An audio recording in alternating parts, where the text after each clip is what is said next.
you know, there's no doubt that you've been up late this week watching the Ashes. And we saw... Do I look a little tired? You do look a little tired. and a little disappointed, like the rest of us. It's just my look. My look is tired and disappointed. Well, I mean, the stories, as you say, that come out of cricket are beautiful. You know, we've seen Ashton Agar this week. We've seen controversy. We've seen it all unfold in slow motion as only cricket can supply. Let's have a look. With his family cheering from the stands, Agar cruised to a half-century. 50 from 50 deliveries. Agar went past West Indian Tino Best's record of the highest score by a number 11, but fell too short of a remarkable century. Hit it straight to the man at deep mid-wicket. Can you believe it? Standing ovation all around the ground, and richly deserved. Obviously, it's a dream to make a Test match 100, but I didn't really dream I was going to make 98 in debut, so I'm very, very happy. Australia were left fuming by the fact Stuart Broad was still at the crease. Broad was given not out on 37. Broad stood his ground, even though replays show he clearly hit the ball. Well, that's the beauty and the ugliness of cricket right there, isn't it? Right before us. I mean, that Ashton Agar story was wonderful, and it showed a great thing about Darren Lehmann, which was he was going to take risks and he was going to embrace a new generation of players, which I don't think Laurie Daly did with the State of Origin. I wanted him to grab 2 new halves, you know, Adam Reynolds and Todd Carney. Let's go towards the future.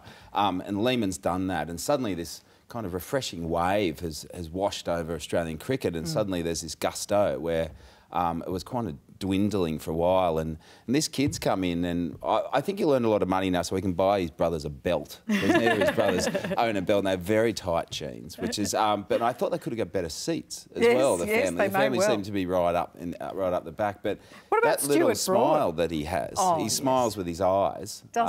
He's a beautiful young man. I'm sure he'll be very popular with the ladies when he comes back. Yes, and very responsible. It's interesting because you see him so fresh-faced, and then we kind of see what happens to our sporting heroes who are maybe ill-prepared for it. You know, they get the haircuts and they get the tribal tattoos, and sometimes the behaviour goes awry.